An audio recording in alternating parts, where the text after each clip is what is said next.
Poursuivant notre discussion sur le foie, le chef de projet, nous avons examiné dans la première partie ce que le foie fait avec les aliments que nous mangeons. Nous avons également évalué les aliments et la façon dont le corps utilise les différents aliments de manière légèrement différente. Nous allons maintenant nous intéresser à ce que le foie fait de ce qui sort de notre corps. Aujourd'hui, nous avons tous des toxines environnementales dans notre corps. C'est inévitable pour vivre sur cette planète. Mais je remercie Dieu de nous avoir donné un foie capable de les traiter. À Misty Mountain Eritrea, nos hôtes arrivent le dimanche. Ils déjeunent le dimanche. Puis, le lundi et le mardi, ils jeûnent, principalement de légumes et d'un peu de jus de fruits toutes les 2 heures. Je vais maintenant vous décrire ce qui se passe lorsqu'une personne jeûne. Lorsqu'une personne jeûne, nous lui donnons des légumes frais et un peu de fruits toutes les 2 heures, c'est-à-dire qu'elle mange 5 fois dans la journée, à 8, 10, 12, 2 et 4 heures de l'après-midi. Puis, à 6 heures du soir, nous servons un bouillon. J'ai déjà parlé du bouillon et de l'ortie dans le bouillon. Nous leur donnons donc quelque chose de très nutritif. En fait, nous avons l'habitude de dire à nos invités, vous ne pourriez pas manger en une journée tout ce que nous avons mis dans vos jus. Il s'agit donc de quelque chose de très nutritif. Mais ce n'est toujours pas suffisant. Ce qui se passe alors, c'est que le foie commence à dégrader les réserves de graisse. Il commence à décomposer les réserves de graisse pour fournir le glucose dont le corps a besoin pour fonctionner. Mais rappelez-vous ce que j'ai dit dans la première conférence, qu'est-ce qui est stocké dans les réserves de graisse? Les poisons environnementaux. C'est pourquoi, lorsqu'une personne jeûne, son haleine n'est souvent pas très agréable. Son odeur corporelle peut être un peu forte. Ce qu'elle laisse dans la salle de bain peut être très fort parce que son corps commence à décomposer ses réserves de graisse. Et ces réserves de graisse qui libèrent des poisons environnementaux sont dans un état liposoluble. La plupart des poisons sont donc liposolubles. L'organisme ne peut pas les libérer sous forme de toxines liposolubles. Le foie doit la décomposer pour la rendre soluble dans l'eau. Et dans un état hydrosoluble, il peut facilement être éliminé par l'urine, la sueur, et sortir par le côlon. Je vais donc vous décrire les 3 phases de la désintoxication du foie. Ces informations ne sont connues que depuis 2010 environ.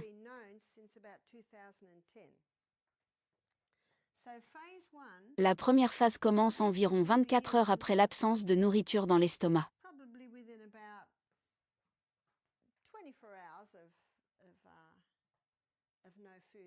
C'est pourquoi nous donnons à nos hôtes leur repas principal à 1h30 du matin. Ensuite, à midi le lendemain, c'est-à-dire le lundi dans notre retraite, la phase 1 commence. Au cours de la première phase de la désintoxication du foie, le foie absorbe cette toxine liposoluble. Les toxines liposolubles peuvent être diverses, mais il faut se rappeler qu'elles sont très toxiques et que c'est la raison pour laquelle le foie les a stockées dans les graisses. Le foie prend donc cette toxine liposoluble et la décompose en métabolites. Un métabolite signifie simplement la première étape du métabolisme ou la première étape de la décomposition. Mais ce métabolite est très toxique. Ce métabolite peut être 100 fois plus toxique qu'il ne l'était à l'origine. C'est le cas de l'alcool. Ce métabolite crée beaucoup de radicaux libres et les radicaux libres sont nocifs pour les tissus.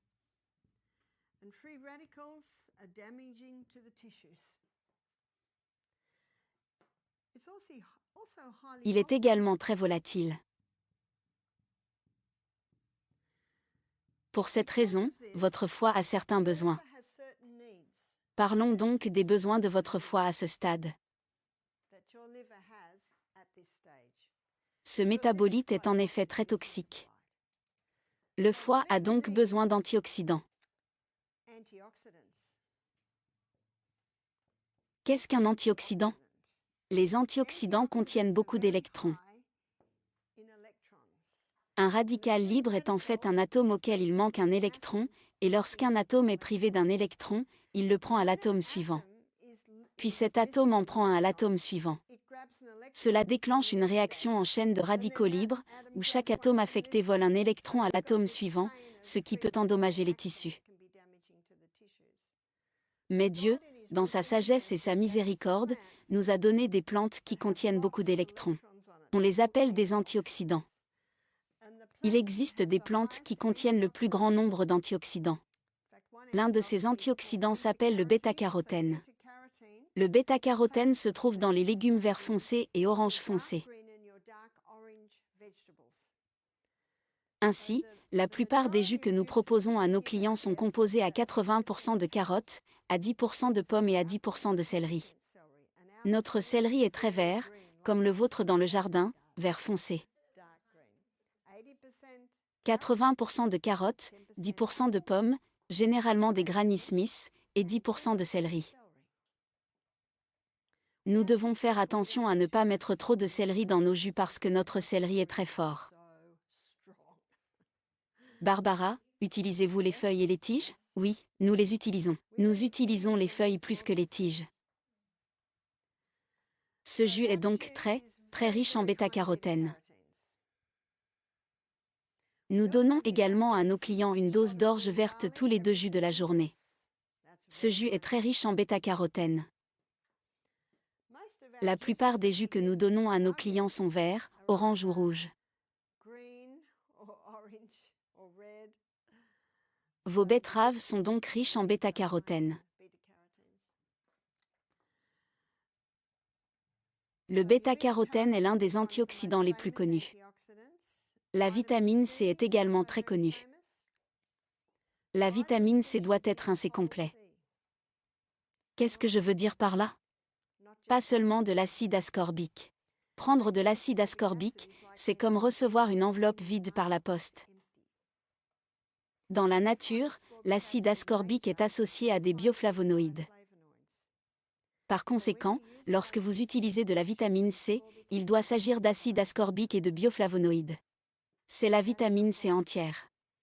Avez-vous entendu parler de Linus Pauling, qui est devenu très célèbre pour ses travaux sur la vitamine C? Il a toujours utilisé la vitamine C entière. Barbara, comment donnez-vous cette vitamine C? Sous forme de pilule, sous forme de poudre? Nous la mélangeons généralement à l'orge vert. Barbara, que pouvons-nous faire lorsque nous n'avons pas accès à ces pilules ou à ces poudres? Eh bien, il est possible de s'approvisionner dans la nature. En fait, les légumes cultivés à la maison en contiennent certainement. Mais dans le cadre d'une cure de désintoxication, nous essayons de donner une dose plus élevée pendant le processus de désintoxication. Barbara, quelle quantité utilisez-vous? Est-ce une cuillère à café? En fait, une demi-cuillère à café, peut-être 1 gramme 2 fois par jour de vitamine C complète. La vitamine E est également un antioxydant, tout comme le bêta-carotène et la vitamine C. Ce sont les 3 antioxydants les plus connus.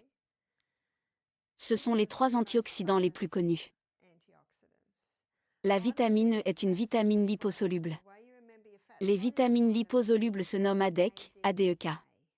ADEK sont vos vitamines liposolubles. Tous les 2 jus de fruits de la journée, nous donnons à nos clients un peu de protéines en poudre dans un peu de lait de soja ou d'amande avec un peu de crème de noix de coco. Ainsi, le lait d'amande et la crème de coco leur apportent de la vitamine E.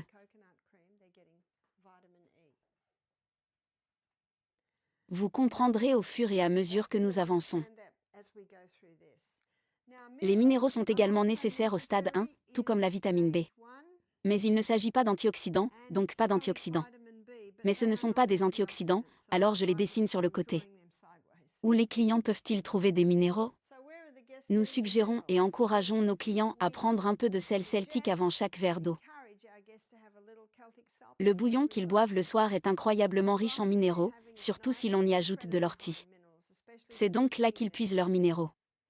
Vous pouvez également y ajouter du céleri cultivé à la maison, très riche en minéraux. C'est donc là que se trouvent les minéraux. Nous prenons également de la vitamine B liquide. Lorsque vous achetez de la vitamine B, l'idéal est d'acheter de la vitamine B méthylée, afin que votre corps puisse mieux l'utiliser.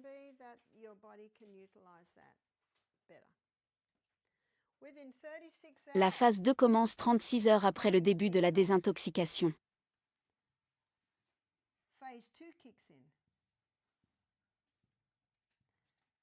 Ainsi, nos clients qui arrivent le dimanche déjeunent le dimanche et jeûnent le lundi et le mardi. Le mardi matin, la phase 2 a certainement commencé.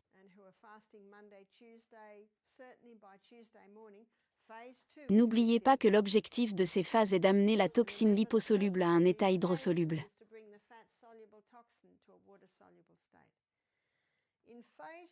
Au cours de la phase 2, le foie prend ce métabolite hautement volatile et hautement toxique et le lie à des acides aminés.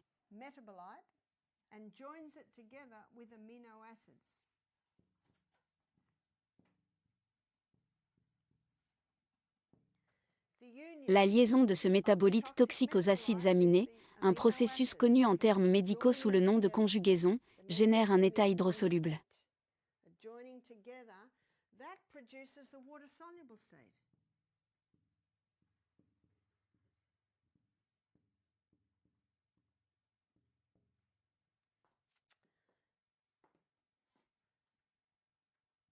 Nous avons déjà vu ce qui est nécessaire à la phase 1, des antioxydants tels que le bêta-carotène, la vitamine C et la vitamine E, ainsi que des minéraux et des vitamines B.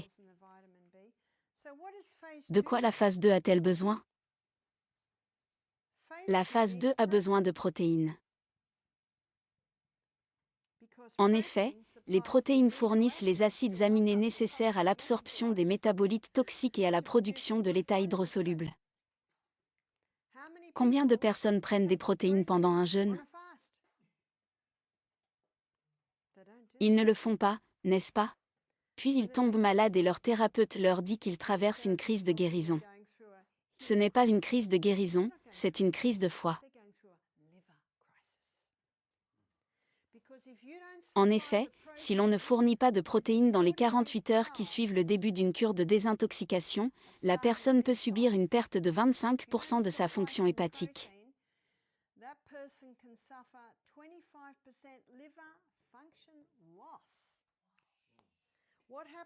Ce qui se passe, c'est que le foie commence à se décomposer pour fournir les protéines nécessaires.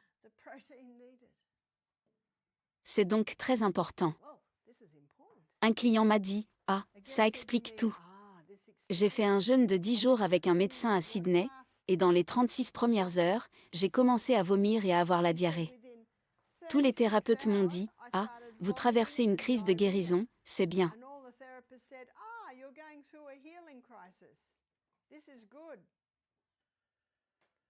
Elle était très malade. Très malade. Était-ce le cas, Barbara? Ne recommandez-vous jamais le jeûne hydrique? Non, nous ne le recommandons pas. Vous comprenez pourquoi? Parce qu'aujourd'hui, nous avons plus de toxines liposolubles que jamais. Ce n'est tout simplement plus la même chose. Il y a 100 ans, certains auteurs préconisaient le jeûne prolongé. Mais il y a 100 ans, nous n'étions pas confrontés à ce problème. Voyez-vous cela?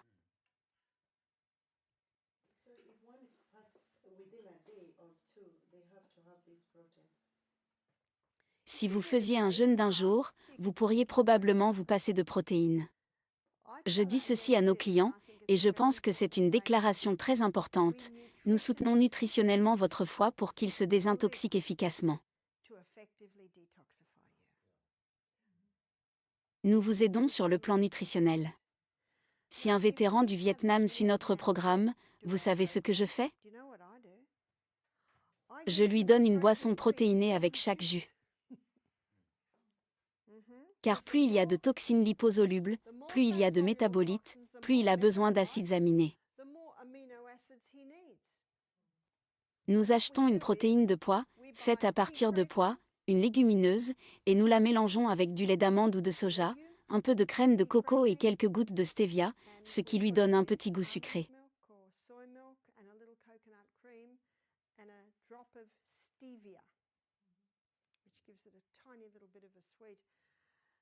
Lorsque les invités le boivent, ils disent « Oh, c'est bon comparé à l'orge vert ».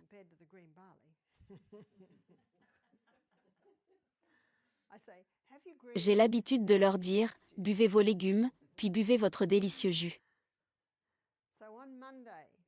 Ensuite, le lundi, nous leur donnons de l'orge vert à 8 heures, à midi et à 4 heures de l'après-midi. Des protéines à 10 heures et à 14 heures. Le mardi, nous inversons les choses parce que le mardi, ils passent à la phase 2 de la désintoxication du foie.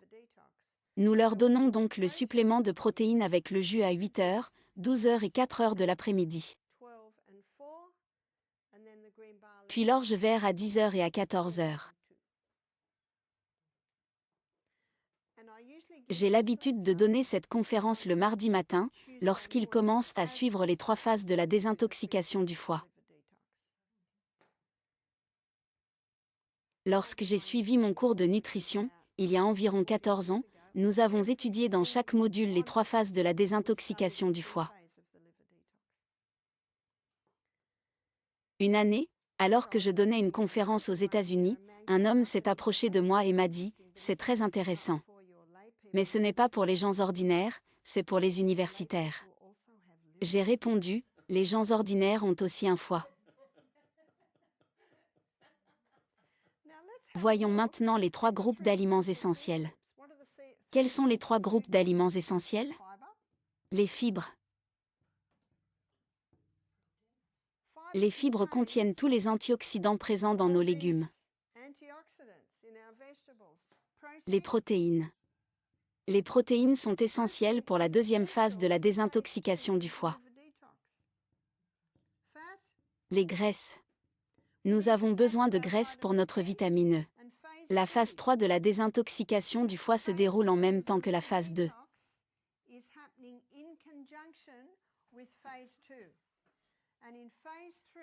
Au cours de cette phase, le foie prend la toxine dans un état hydrosoluble et la libère par les reins. Il la libère par les glandes sudoripares. Il la libère par le côlon.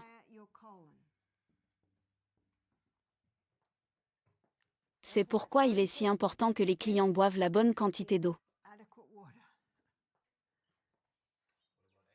Qu'en est-il de l'exercice physique à ce stade? Nous proposons à nos hôtes un programme d'exercice de 6h30 à 7h30 tous les jours.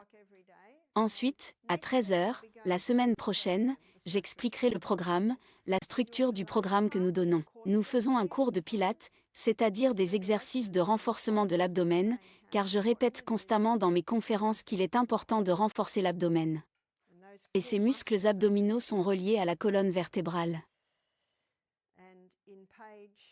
Et à la page, je crois que c'est la page 32 de Dietary Counseling, Ellen White fait une de ces déclarations impressionnantes et complètes qu'elle fait souvent.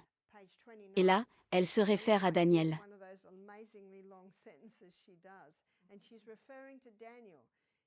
Elle dit, la forme droite, le pas ferme et élastique, le visage clair, l'intelligence claire et la respiration pure, toutes ces choses étaient un certificat de bonnes habitudes, elles constituaient un insigne de noblesse avec lequel la nature honore ceux qui sont obéissants à ses lois. Une affirmation incroyable.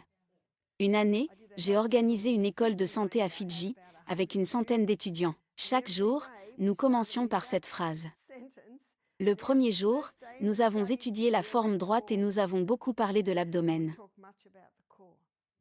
Et le jour suivant, nous avons étudié le visage clair. C'est ainsi que nous avons structuré notre plan. Beaucoup de gens ne pensent pas que la forme droite a quelque chose à voir avec des muscles abdominaux forts. Barbara, comment puis-je savoir si j'ai besoin de désintoxiquer mon foie? Quels sont les symptômes? Comment puis-je savoir si j'ai besoin de désintoxiquer mon foie? C'est difficile à dire. À n'importe quel moment. Oui, certains de nos clients viennent à notre retraite uniquement pour faire le jeûne de 2 jours.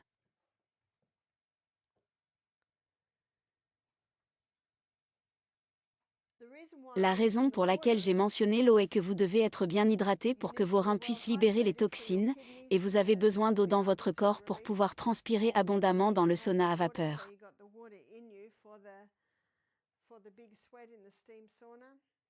C'est pourquoi je pense que les saunas à vapeur sont un élément important de la désintoxication. En outre, une quantité suffisante d'eau contribue au bon fonctionnement du côlon. Cela explique aussi pourquoi les gens tombent malades pendant les désintoxications s'ils ne soutiennent pas leur foie sur le plan nutritionnel. Barbara, existe-t-il également de la documentation sur ces 3 phases? Je suis désolée, pouvez-vous répéter? Barbara, existe-t-il de la documentation sur ces 3 phases? Barbara, existe-t-il de la documentation sur ces 3 phases? Nous avons quelques livres en Amérique et en Australie. Le docteur Sandra Cabot est un médecin australien très célèbre, et je sais que ses livres ont eu une portée mondiale. Elle a publié un livre intitulé The Ultimate Detox, dans lequel elle parle des 3 phases de la désintoxication du foie. Henri Osiecki a publié un livre intitulé, je crois, Nutritional Élément fort physicien. Il parle des 3 phases de la désintoxication du foie. Dans mon livre, Self-Healing by Design, je consacre un chapitre entier au chef de projet où j'explique les 3 phases de la désintoxication du foie. Barbara. J'ai une question à poser. Vous ne faites pas une désintoxication plus longue ou plus rapide, vous la faites juste pendant 2 jours. C'est vrai. Vous comprenez pourquoi? Parce que si nous le faisons plus longtemps, trop de toxines liposolubles pourraient être libérées. Dans une étude que j'ai examinée, basée sur les recherches de nombreux experts du jeûne, tous étaient d'accord pour dire qu'il vaut mieux faire 2 jours de jeûne par semaine plutôt qu'un jeûne de 10 jours.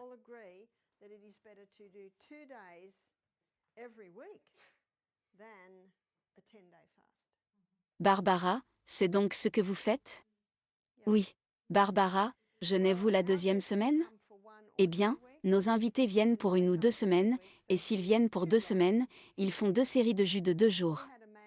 Récemment, nous avons eu un homme qui voulait faire un jeûne de 6 jours. Il l'a fait, c'était son choix. C'était bien, parce que nous avons aidé le foie sur le plan nutritionnel. Mais cet homme, qui aurait 70 ans aujourd'hui, avait un mode de vie sain depuis environ 40 ans. Je ne pense donc pas qu'il y ait eu trop de toxines environnementales chez lui. Mais si quelqu'un a beaucoup de toxines environnementales dans son corps, il faut être un peu plus prudent. Barbara.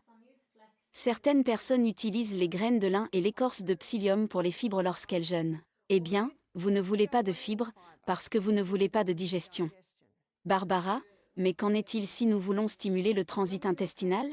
Lorsque nous examinerons les 3 séances que nous allons consacrer à l'intestin, je vous montrerai les thés que nous utilisons.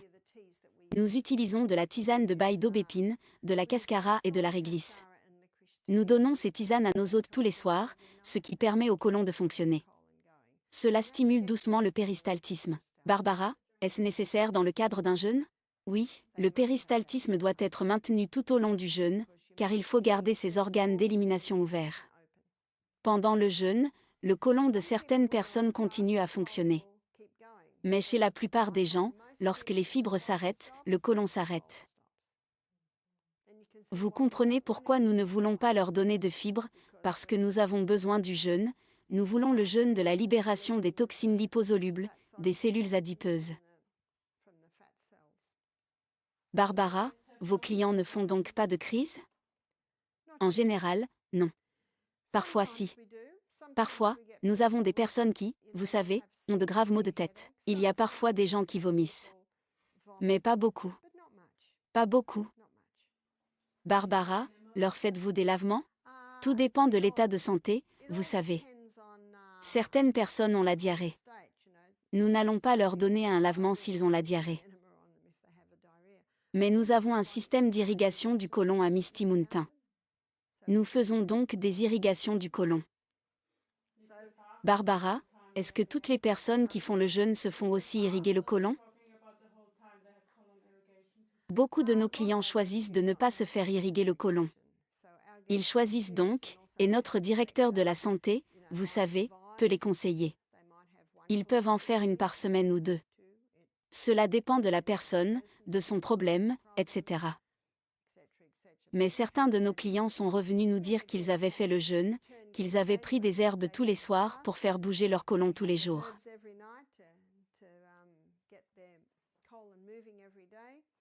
Ils ont également eu recours à l'irrigation du côlon, qui est une sorte de traitement des intestins où de l'eau entre et sort en permanence. Ils reviennent un an plus tard et disent qu'avant de venir à notre retraite, ils avaient des problèmes de constipation. Mais depuis qu'ils ont suivi le programme, leur côlon fonctionne bien. Ils pensent que l'irrigation du côlon les a aidés. Pour d'autres personnes, cela n'aidera pas autant. Mais si l'on examine les antécédents et les symptômes, on s'aperçoit qu'il peut y avoir de nombreuses raisons. Il n'y a pas de personnes identiques. Il faut toujours en tenir compte. Nous avons eu une femme atteinte d'un cancer du sein qui a choisi de faire 5 coliques par semaine pendant 4 semaines. C'est ce que nous avons fait. Cela ne fait pas mal. C'est juste de l'eau qui entre et qui sort. Barbara, vous ne croyez pas à l'idée que cela perturbe la flore intestinale ? Si c'était de l'eau savonneuse, ce serait le cas, mais c'est juste de l'eau. Barbara, est-ce que ça pourrait être de l'eau de café ? Non, non. Parfois, nous faisons un lavement au café et ce lavement stimule le foie pour qu'il élimine les déchets. Ainsi, si vous faites une irrigation du côlon à une personne qui a fait un lavement au café, vous verrez de la bile sortir. Mais ce n'est pas le choix de tout le monde. Tout le monde ne le souhaite pas. C'est pourquoi nous suivons ce que la personne veut et ce qu'elle veut. Barbara, peut-on mesurer le fonctionnement du foie ? Non. Non, nous ne pouvons pas vraiment le mesurer, mais les symptômes sont souvent révélateurs. Vous savez, un problème grave au niveau du foie, c'est lorsque l'urine devient un peu foncée et que les selles sont presque claires, comme de l'argile. C'est un grave problème de foie. Mais la plupart des personnes dont le problème n'est pas si grave se sentent nauséeuses, surtout lorsqu'elles mangent des graisses.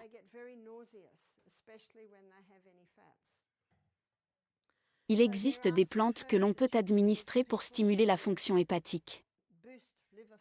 Voyons donc quelles sont ces plantes. Souvenez-vous du psaume 104, verset 14, où la Bible dit que Dieu a donné des herbes pour le service de l'homme. Vous avez probablement entendu le dicton suivant, « L'amer dans la bouche est doux dans l'estomac, le doux dans la bouche est amer dans l'estomac ». Vous pouvez également l'appliquer au foie, « Le doux dans la bouche est amer dans le foie, l'amer dans la bouche est doux dans le foie ». Toutes les herbes amères sont donc excellentes pour le foie. Une herbe amère pourrait être le pissenlit. Vous pouvez utiliser la fleur, la tige, la feuille ou la racine. Il possède toutes ces propriétés amères. La gentiane. La gentiane est une plante très amère. Il s'agit d'une racine. Et le chardon de Sainte-Marie, parfois appelé chardon-marie.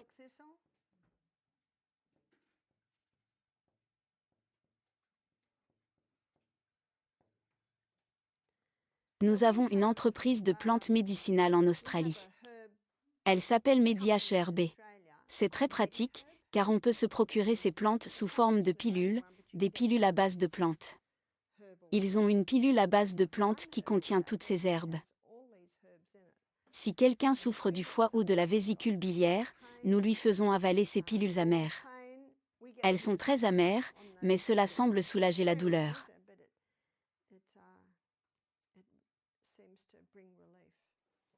Barbara, ne devrait-il pas avaler la pilule ? Eh bien, s'ils les sucent, ils y parviendront plus rapidement. Ils ont un goût amer dans la bouche. Ils n'aiment pas ça, mais quand ils sont soulagés, ils aiment ça. Barbara, est-ce la même chose lorsque vous buvez, par exemple, du jus de pissenlit ou des herbes amères ? Oui, le jus de pissenlit est très amer. Barbara, est-ce que c'est la même chose ? Oui. Barbara, quelle partie faut-il utiliser, la racine ou la plante entière ? Dans le cas du chardon-marie, c'est la graine. Pour la gentiane, c'est la racine et pour le pissenlit, c'est généralement la racine. Si vous deviez en faire une tisane, elle serait très difficile à boire, car elle est très amère. Barbara, vous l'avez peut-être mentionné, mais je ne l'ai pas entendu, le besoin de la phase 3, c'est de la graisse ? Oui, les besoins de la phase 3 ne sont pas aussi importants que cela, car une fois que la toxine hydrosoluble est là, elle s'écoule. Mais l'avantage des graisses, c'est qu'elles maintiennent la souplesse de la membrane. Barbara, et l'artichaut? Oui, l'artichaut. L'artichaut est bon.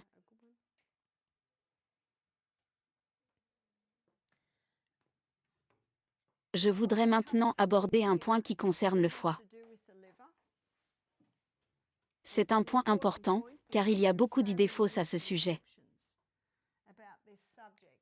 Le foie est l'organe qui produit le cholestérol.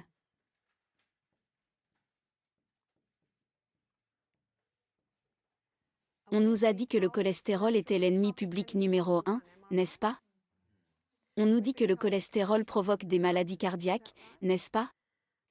Mais le docteur Malcolm Kendrick, chirurgien cardiovasculaire, dans son livre « The Great Cholesterol Hoax », affirme qu'il n'y a aucune preuve que le cholestérol soit à l'origine des maladies cardiaques. N'est-ce pas étonnant? Le grand trompeur recommence. Je voudrais donc expliquer ce qu'est le cholestérol.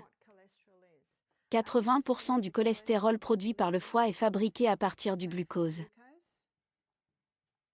Étage 20% du cholestérol produit par le foie est fabriqué à partir de graisse.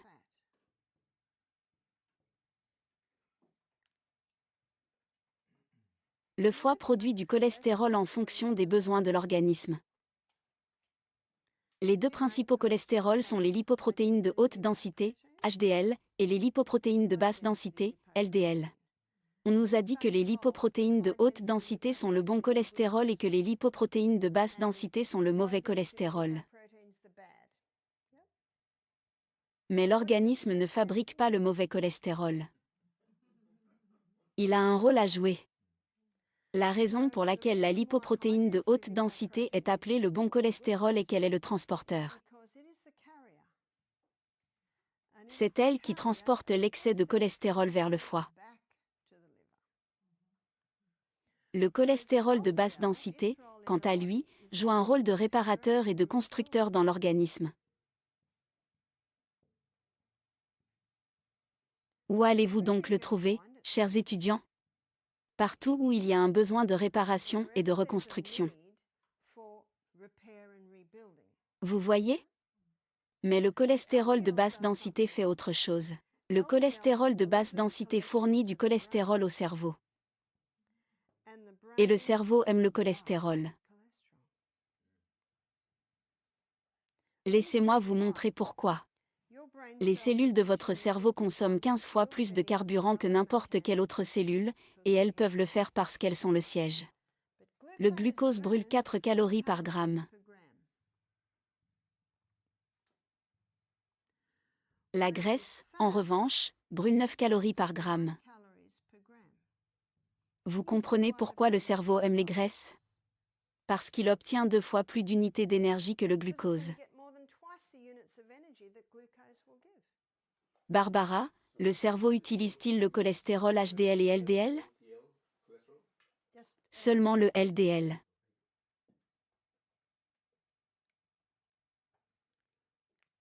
Laissez-moi vous montrer comment ces deux types de cholestérol dans le sang fonctionnent ensemble. Examinons un vaisseau sanguin et voyons comment il fonctionne.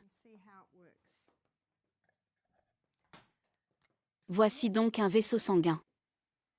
En raison de sa faible densité, le LDL se trouve toujours à la périphérie. Et en raison de sa haute densité, le HDL se trouve au milieu. Dans son livre « Who Turned Off My Brain », le docteur Natasha Campbell McBride consacre les 3 premiers chapitres à l'étude de tous les poisons environnementaux qui endommagent les cellules endothéliales qui tapissent les artères.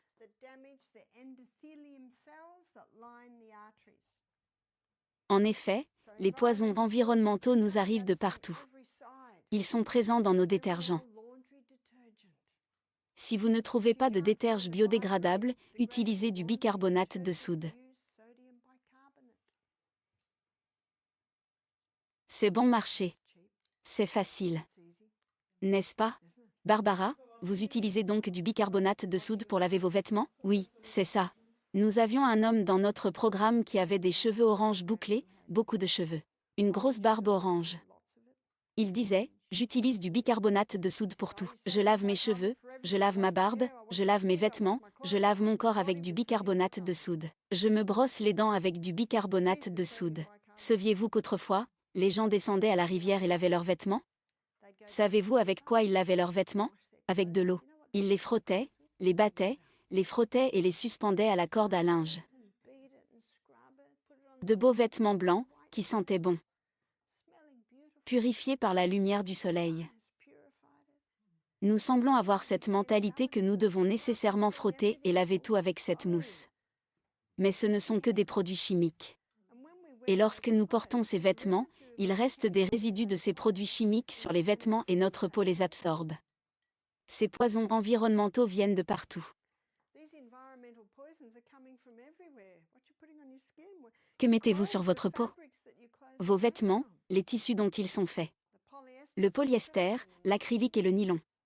Ces petits produits chimiques pénètrent dans la peau. Ils pénètrent dans le sang et endommagent la paroi des artères. Les produits chimiques dans les aliments, les produits chimiques dans l'air. Il y en a partout. Ils sont partout. Les plombages au mercure, le mercure, les moisissures dans la maison, tout cela peut provoquer des lésions artérielles. Alors, étudiants, qu'est-ce qui va boucher les trous? Les LDL. Les LDL bouchent les trous. Mais le problème, c'est que les gens ne se rendent pas compte de ce que le détergent leur fait subir. Ils ne se rendent pas compte que leurs pommes de terre ont été cultivées avec de l'eau contaminée. Ils ne se rendent pas compte que leurs pommes de terre ont été cultivées avec du Roundup. Ils ne se rendent pas compte de ces choses parce qu'il y a un grand trompeur qui trompe tout le monde. Et les dégâts continuent à se produire. Que se passe-t-il dans les artères? Ce qui se passe, c'est que les artères se bouchent. Il se passe autre chose. De petites molécules de protéines flottent dans notre sang.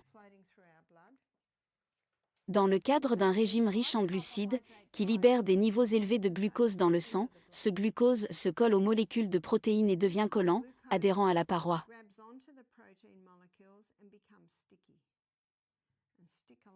Et de temps en temps, elle bouge. Et oh là là, c'est collé. C'est la première cause d'accident vasculaire cérébral et la première cause de maladie cardiaque.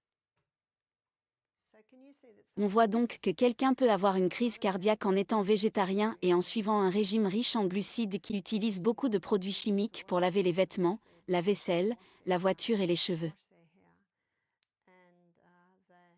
On se demande alors comment cette personne a pu avoir une crise cardiaque. Barbara, je n'ai pas bien compris comment cela se passe avec les protéines. Dans le sang, il y a de petites molécules de protéines et dans un régime riche en glucides et en sucre, il y a trop de glucose dans le sang. Le glucose se lie aux molécules de protéines et devient collant. Il contribue donc également à l'accumulation de ces molécules, qui se détachent et restent coincées. Barbara, le glucose n'est pas stocké? Pourtant, vous en avez toujours dans le sang, n'est-ce pas? Et si vous avez une résistance à l'insuline dans la cellule, le glucose reste dans le sang.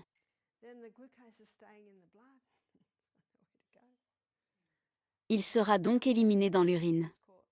C'est ce qu'on appelle le diabète sucré avec urine sucrée. Le corps doit faire quelque chose à ce sujet. Blâmer le cholestérol pour les maladies cardiaques, c'est comme blâmer les camions de pompiers pour l'incendie. Le cholestérol ne fait que son travail. Barbara, est-il également vrai que le blé hybride, le blé moderne, peut endommager les vaisseaux sanguins dont nous parlons ici? C'est ce que j'ai entendu dire.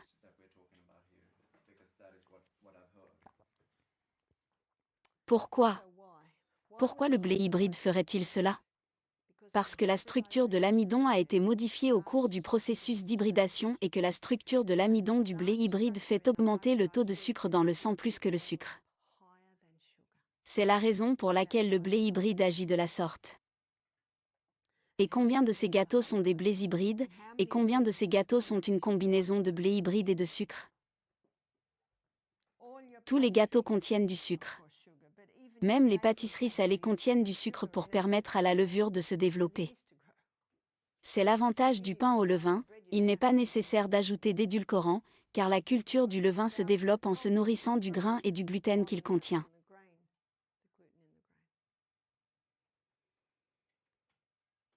Les maladies cardiaques sont la principale cause de décès dans le monde aujourd'hui, mais elles ne sont pas dues à un seul facteur, mais à une combinaison de plusieurs. Barbara, pourquoi le glucose se lie-t-il à la protéine? Il semble que ce soit dû à un excès. Dans son livre Puis Your at in Your Mouth, le docteur Natasha Campbell McBride en parle.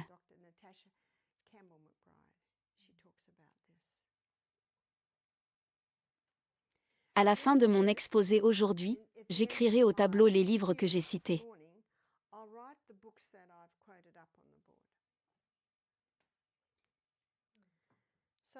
Les maladies cardiaques et les accidents vasculaires cérébraux sont les principales causes de décès dans le monde aujourd'hui. Que faites-vous pour essayer de réduire ces taux? Que fait la médecine? Elle enlève la graisse. Et enlever la graisse, c'est bien cela? En 1953, Ansel Keys, à Minneapolis, a proposé pour la première fois que c'était les graisses saturées qui étaient à l'origine du problème. Il a d'abord proposé que les graisses saturées soient à l'origine des maladies cardiaques. Lorsqu'il a effectué ses recherches, il n'a sélectionné que les pays qui obtenaient les résultats qu'il souhaitait. Il a dû éliminer les Zoulous.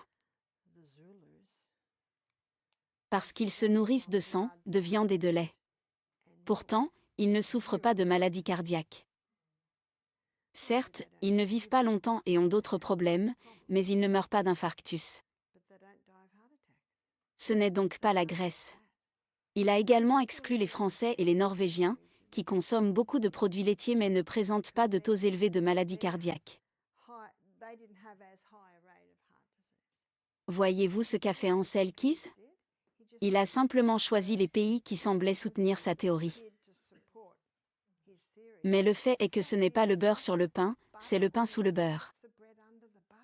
Ce n'est pas l'huile d'olive dans les pâtes, mais les pâtes sous l'huile d'olive. Les graisses ont été blâmées pour leur association avec d'autres aliments. Ce que les autorités ont fait, c'est mettre tout le monde au régime sans graisse, avec peu de graisse, n'est-ce pas?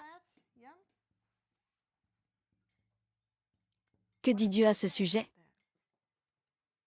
Avez-vous déjà fait une étude biblique sur l'huile d'olive dans la Bible? Il utilisait beaucoup d'huile d'olive. Reportez-vous en particulier à l'histoire d'Élie. Que faisait Dieu chaque soir dans la cruche de la veuve?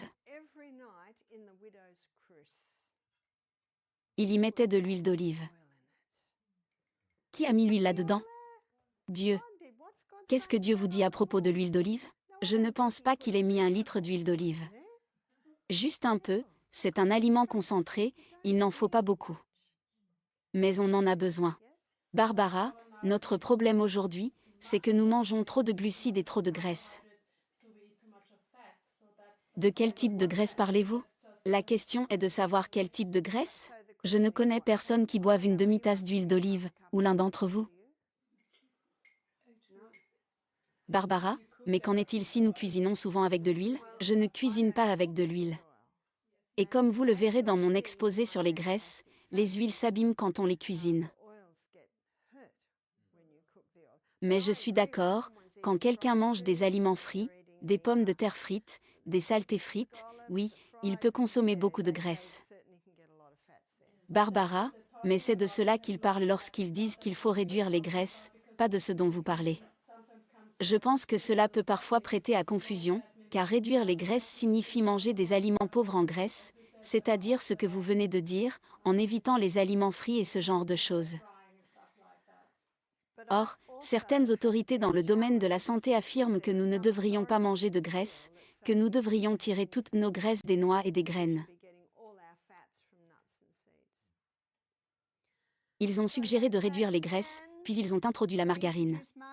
Ils ont dit, arrêtez de manger du beurre, vous devez commencer à manger de la margarine. La margarine est une graisse plastique, c'est une graisse modifiée, c'est une graisse dangereuse et le corps ne la reconnaît pas. Le régime pauvre en graisse et la margarine au lieu du beurre ont-ils permis de réduire les maladies cardiaques? Absolument pas. Depuis l'introduction de la margarine, les taux de cancer sont presque équivalents à ceux des maladies cardiaques. Ils se sont donc dit, nous avons un autre moyen de réduire les maladies cardiaques, et ont donc abaissé les normes. Qu'est-ce que je veux dire par là? J'ai eu le privilège de travailler avec un nutritionniste qui a étudié dans une université américaine il y a 40 ans. Je ne sais pas quelles sont vos normes, mais aux États-Unis, il y a 30 ans, un poids inférieur ou égal à 3 cents était considéré comme tout à fait normal. Les normes ont été revues à la baisse. Aujourd'hui, il faut faire moins de 190. Qu'est-ce que c'est? Je ne connais que les normes américaines et australiennes. Selon la norme américaine, 3 cents correspondrait à environ 7,5. 190, c'est environ 5.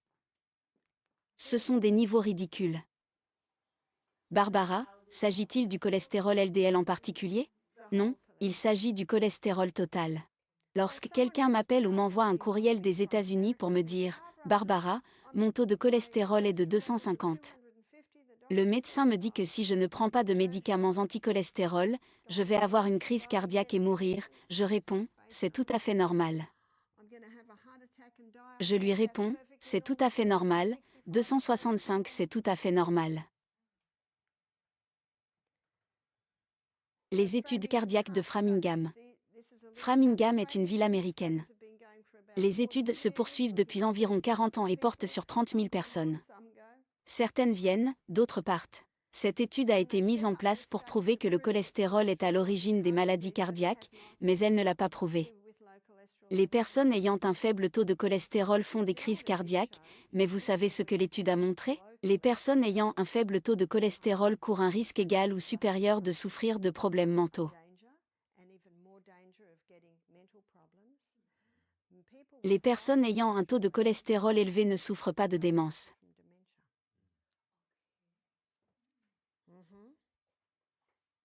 Qu'est-ce que le cerveau aime? La graisse et le cholestérol. Graisse, cholestérol. Oui, j'aime cette étude parce qu'elle n'a pas été financée par les laboratoires pharmaceutiques. Elle n'a pas été financée par l'industrie laitière, l'industrie de la viande, l'industrie du blé. C'est pourquoi ils n'en parlent pas beaucoup parce qu'ils n'aiment pas les résultats. C'est pourquoi ils ont réduit les taux de cholestérol. Qu'ont-ils fait d'autre pour réduire les maladies cardiaques? Ils ont mis toutes les personnes de plus de 50 ans sous traitement hypocholestérolémiant. Est-ce que cela a aidé?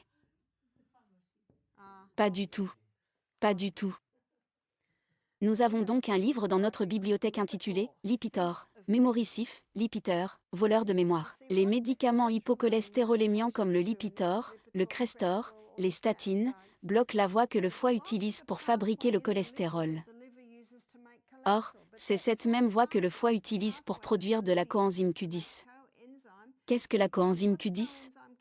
C'est l'enzyme qui protège le cœur. Les médicaments hypocholestérolémiants entraînent la perte de l'enzyme protectrice du cœur. Par conséquent, vous êtes plus enclin à subir une crise cardiaque. Pourquoi ce livre s'intitule-t-il « Le voleur de mémoire » ? L'auteur est un astronaute et un médecin. Je pense qu'il avait environ 45 ans. Il est allé faire sa prise de sang annuelle. On lui a dit « Oh, votre taux de cholestérol est un peu élevé. » Quel était le taux? 220. On lui a donc prescrit du Lipitor. 6 semaines plus tard, sa femme l'a trouvé dans le jardin. Il ne savait pas qui il était, il ne savait pas où il était. Il ne savait pas qui elle était. Ils ont donc arrêté le médicament, au bout d'une semaine, il allait de nouveau parfaitement bien. 1 an plus tard, il est retourné chez le médecin pour une nouvelle analyse de sang. On lui a dit « Oh, votre taux de cholestérol est encore un peu élevé, 220, je veux que vous preniez du Lipitor. » Il a répondu « Je ne vais pas prendre ça. J'ai failli devenir fou avec ça. » Le médecin lui a alors dit « Prenez la moitié de la dose. » Pourquoi a-t-il fait cela? Par peur. 6 semaines plus tard, sa femme l'a trouvé dans le jardin. Elle ne savait pas qui il était. Elle ne savait pas où il était. Elle l'a quitté immédiatement. Savez-vous quels sont les effets secondaires des médicaments anticholestérol? Alzheimer, démence, perte de mémoire, perte de masse musculaire. Et ils viennent d'en ajouter un autre, le cancer du sein. Que veut détruire le diable? Notre esprit. Combien de personnes dans les maisons de retraite ont des pertes de mémoire et souffrent d'Alzheimer à cause des médicaments anticholestérol qu'elles prennent? Je me souviens du chapitre 18 de l'Apocalypse, verset 23, la dernière partie. Car les grands de la terre étaient tes marchands, car toutes les nations ont été séduites par tes enchantements. Barbara, conseillez-vous d'arrêter progressivement le médicament pour éviter les effets secondaires? Eh bien, il y a un effet secondaire. Si vous arrêtez de prendre le médicament anticholestérol, votre mémoire reviendra. Vous pouvez le prendre pendant 10 ans, l'arrêter immédiatement et vous commencerez à vous en remettre. Barbara, j'ai connu une femme en Suède qui a pris ce médicament pendant 10 à 15 ans et qui a perdu la mémoire pendant ces 10 années. Je crois qu'elle a arrêté de le prendre et qu'elle a retrouvé la mémoire. Oui, c'est ce qui se passe. Nous l'avons vu à maintes reprises. Barbara, et elle était vraiment désolée pour le temps perdu. Oui, c'est vrai. C'est super à voir. C'est très gratifiant. Mais pourquoi les gens le prennent-ils? Le seul espoir d'améliorer la situation réside dans l'éducation des gens aux bons principes. Apprenez aux médecins que le pouvoir de guérison n'est pas dans les médicaments, mais dans la nature. N'oubliez pas que si un médicament n'a pas d'effet secondaire, ce n'est pas un médicament. Dans ces conditions, les maladies cardiaques ont-elles diminué? Pas du tout. Pas du tout. En Australie, 1700 cas de démence, de maladie d'Alzheimer, sont diagnostiqués chaque semaine. Ce grand trompeur affecte l'esprit des gens.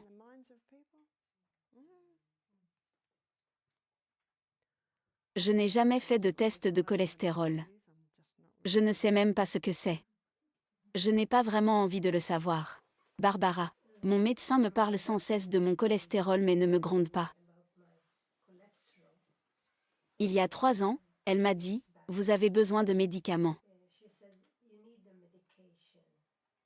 Je pense que ce médicament est destiné à presque tout le monde en Suède. La statine. C'est ça, la statine. Elle m'a donc donné ce médicament. Mais je ne l'ai pas acheté. Lors de la visite suivante, elle m'a demandé si je prenais le médicament. J'ai dit non. Et elle ne m'a pas posé de questions. Parce qu'elle me connaît. Nous sommes ensemble depuis plus de 10 ans. Et elle a juste écrit dans mon dossier, le patient ne veut pas prendre le médicament. Oui. Oui, c'est bien. Mais vous savez, une femme m'a dit hier qu'elle avait refusé des médicaments et que son médecin l'avait traitée de sorcière.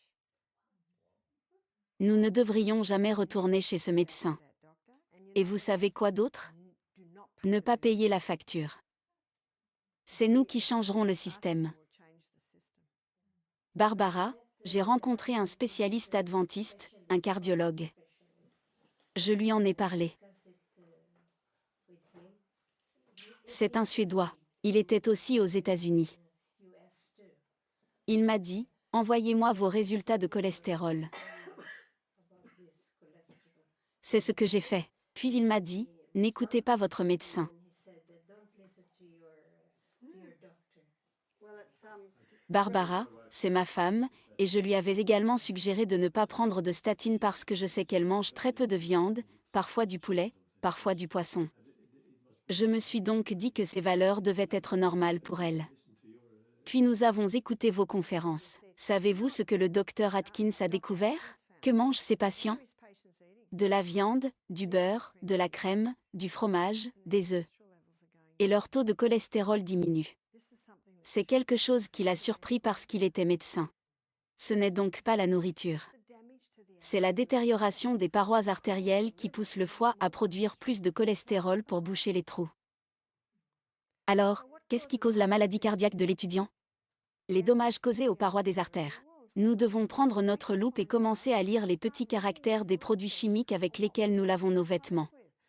Commencez à lire les étiquettes sur les vêtements. Toutes ces petites choses, tous ces petits produits chimiques, comme un robinet qui goûte sur une pierre, pénètrent dans notre sang, petit à petit, rongent les parois de nos artères.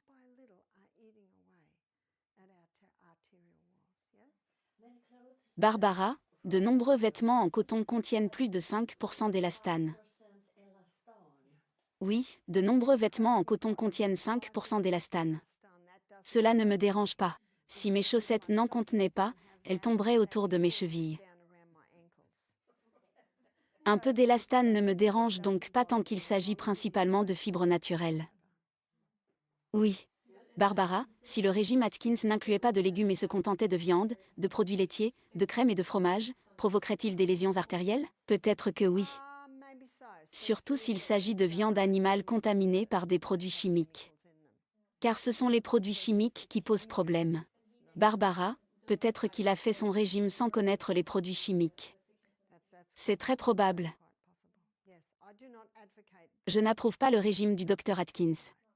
Ce qui m'intéresse, c'est son fondement scientifique. Parce que sa science est correcte. Et c'est la même science que je vous ai montrée aujourd'hui. Il est intéressant de noter qu'aucun de ces patients n'est décédé d'une maladie cardiaque. Mais si les graisses saturées et les produits d'origine animale étaient à l'origine des maladies cardiaques, c'est ce qui se serait passé. Mais comme l'a déjà dit Julia, quel est le statut de ces vaches? Vous souvenez-vous du couple le plus sain qui a participé à notre émission, qui mangeait de la viande et des produits laitiers biologiques? Vous savez ce qu'ils m'ont dit? Lorsque notre lait est envoyé à l'usine, ils doivent tout laver à fond avant d'y introduire le lait biologique. Et je n'ai pas envie de boire du lait bio. Mais il est très intéressant de savoir pourquoi ce couple était en si bonne santé. Parce qu'ils mangeaient entièrement bio, qu'ils n'avaient pas de fibres chimiques, qu'ils n'avaient pas de produits chimiques sur leurs propriétés, qu'ils n'avaient pas de produits chimiques dans leur maison. Parfois, je pense que ces produits chimiques sont l'ennemi caché dont les gens ne se rendent pas compte. Nous avons été trompés. Nous avons été grandement trompés. Aujourd'hui, il y a un gros problème dans les sites d'enfouissement, et ce qui se passe, c'est que les tissus chimiques ne se décomposent pas. Cela fait 50 ans et ils ne se décomposent pas. Et ces poisons peuvent se retrouver dans le sol. Une de mes amies, qui cultive des herbes biologiques, s'est rendue à la décharge, que nous appelons le dépotoir. Elle y a récupéré de la moquette qu'elle a placée dans les rangs pour contrôler les mauvaises herbes entre les cultures. Chaque année, son sol était testé pour détecter la présence de produits chimiques, et il perdait son statut de culture biologique. Et ces produits provenaient de la moquette. Nous devons donc être prudents dans tous les domaines. Barbara, j'ai une question concernant le nettoyage du foie. Le processus que vous avez mentionné jusqu'à présent est que le foie sera nettoyé dans le cadre d'un processus de jeûne. Mais il existe certaines méthodes, au moins 2 à ma connaissance, qui se concentrent exclusivement sur le nettoyage du foie sans jeûne. Pouvez-vous nous parler d'un nettoyage du foie sans jeûne?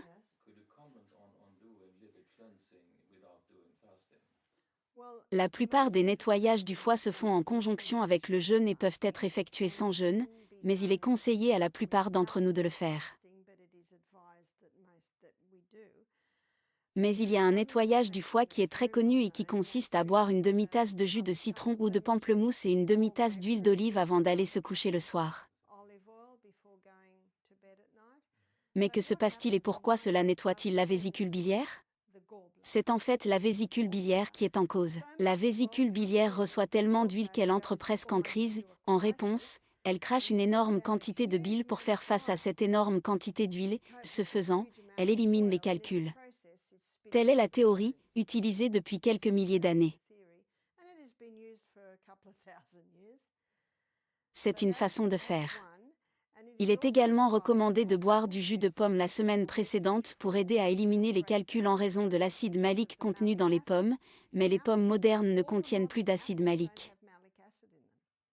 Les seules pommes qui contiennent de l'acide malique pour aider à décomposer les calculs proviennent de vieux arbres. Si vous achetez un vieux verger, que vous le taillez, que vous le fertilisez bien ou que vous le compostez bien, vous obtiendrez de beaux fruits en 2 ans. C'est une méthode. Il est également très important que le lendemain, la personne prenne quelque chose pour faire bouger ses intestins et qu'elle sache que les calculs sont sortis parce qu'elle entend un bruit métallique dans les toilettes. Bien entendu, les experts du jeûne ou ceux qui suggèrent cette méthode avertissent souvent que s'il s'agit d'un gros calcul, il peut rester coincé dans les voies biliaires, ce qui peut causer beaucoup de douleur.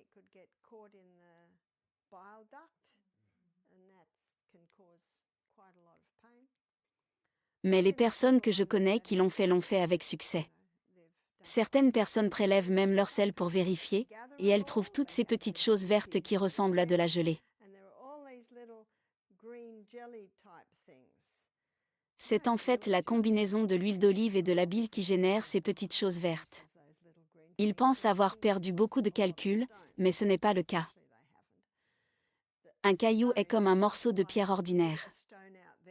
Elle correspond exactement à la description qui en est faite. Dans mon livre, Self-Healing by Design, je décris un nettoyage lymphatique ou sanguin plus doux, d'une durée de 5 jours, qui ne nécessite pas nécessairement un jeûne.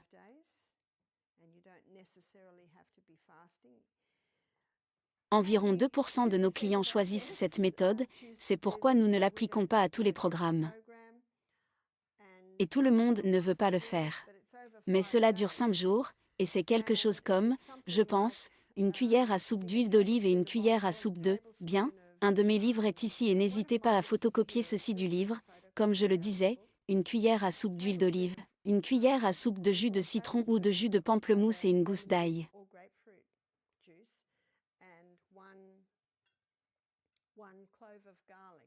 Vous mélangez le tout et vous le prenez le matin. Le deuxième jour, vous doublez la dose.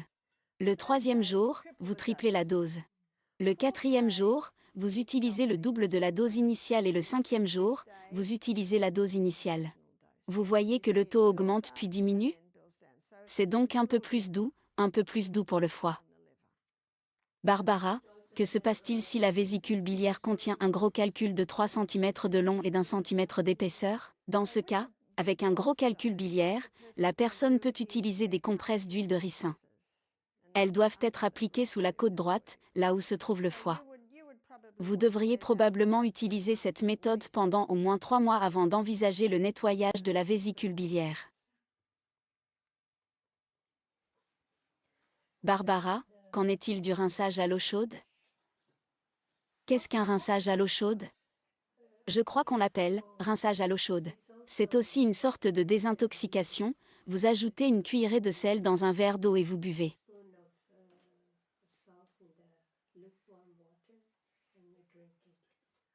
Oh, c'est vrai, vous faites référence au rinçage à l'eau de mer. Dans une retraite où j'ai travaillé, on faisait cela et on prenait 2 litres.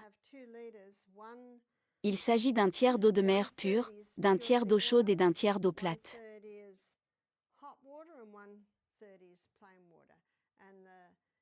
Les participants doivent boire 2 litres de cette eau en 10 minutes. Cela peut certainement activer le côlon. Nous avons décidé de ne pas le faire lors de notre retraite de santé, car j'ai souvent vu des gens vomir et parfois ils n'arrivaient même pas à temps à la salle de bain. C'est très inconfortable et très gênant. Peut-être que 80% des gens trouvent que c'est gérable. Je pense que c'est un peu extrême, même si certaines personnes l'aiment, mais nous ne l'utilisons pas. Barbara, mais n'est-ce pas dangereux? Ce n'est pas dangereux. Non. Barbara, juste un commentaire sur les plantes hépatiques, la pomme, le pamplemousse et l'huile d'olive dont nous avons parlé. Je pense qu'il est important de faire un lavement à la fin, parce qu'il faut se débarrasser des poisons libérés par le foie et la vésicule biliaire, et si on ne fait pas de lavement, il y a un risque qu'ils restent dans le corps.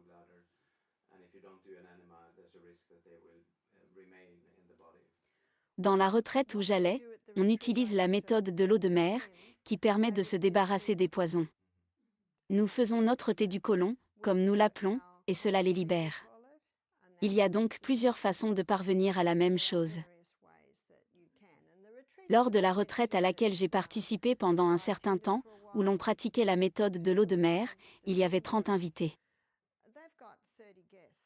Il est pratiquement impossible de donner un lavement à 30 invités.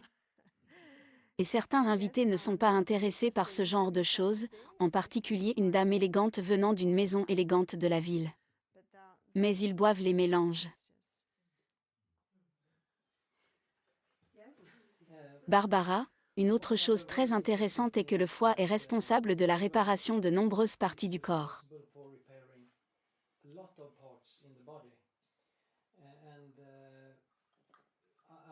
Et je relie cela à la thérapie de Gerson et à la documentation sur les différentes maladies qui ont été traitées avec ce traitement.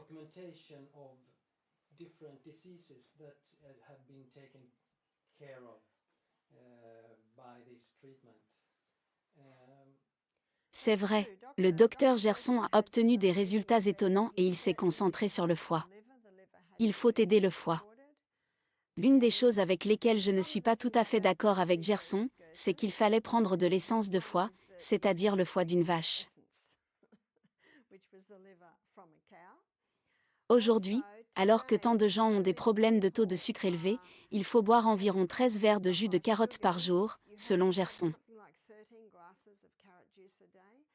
Et nous avons découvert que les personnes atteintes d'un cancer ont également un taux de sucre trop élevé. Gerson a donc certainement joué un rôle à l'époque. Je pense que Gerson date de la fin du 19e siècle, n'est-ce pas? Je sais que sa fille s'appelle Charlotte Gerson. Elle a probablement plus de 90 ans aujourd'hui. Barbara, elle est morte maintenant. Barbara, elle est morte maintenant. Barbara, Charlotte Gerson est morte il y a quelques années.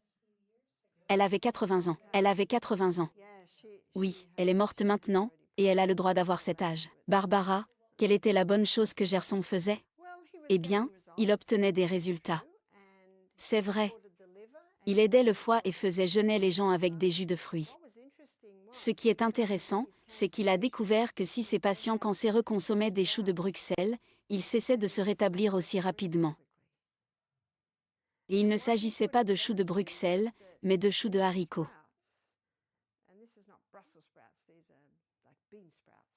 Il a découvert que les germes contenaient une substance chimique que la plante libère pour se protéger des insectes qui mangent les nouveaux germes.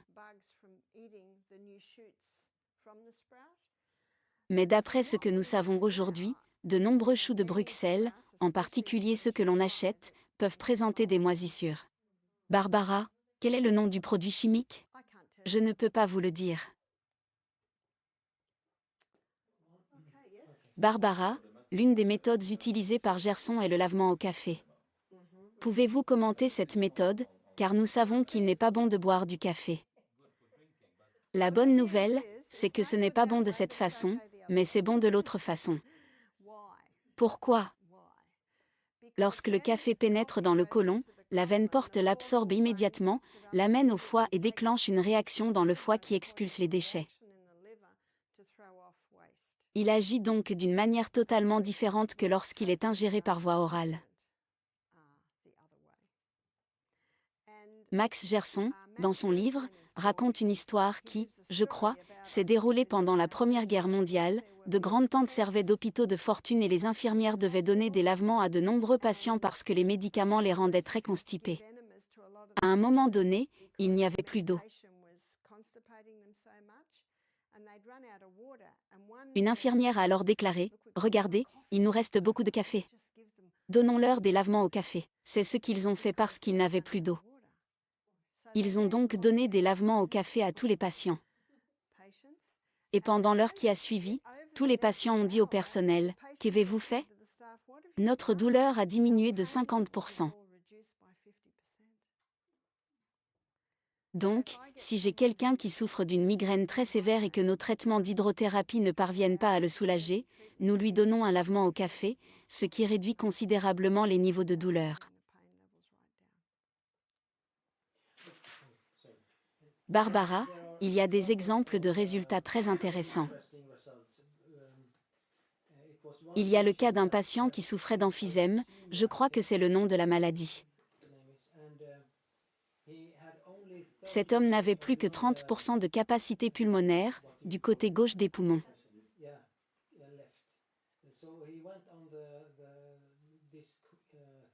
Il a donc suivi cette thérapie. Après quelques mois de traitement à domicile, il a retrouvé 30 ou 40% de sa capacité pulmonaire. Celle-ci avait été détruite auparavant, et le médecin lui avait dit qu'il vivrait encore 1 ou peut-être 2 ans, et il ne comprenait pas comment c'était possible. C'est un miracle que cela se produise. C'est vrai, car une fois que les alvéoles pulmonaires sont mortes, elles ne peuvent plus repousser. Barbara, on peut se demander quelle est la véritable fonction du foie et s'il peut réparer bien d'autres choses que celles que nous connaissons aujourd'hui. C'est tout à fait possible. Le corps humain est une machine incroyablement bien conçue. Prenez donc soin de votre foie.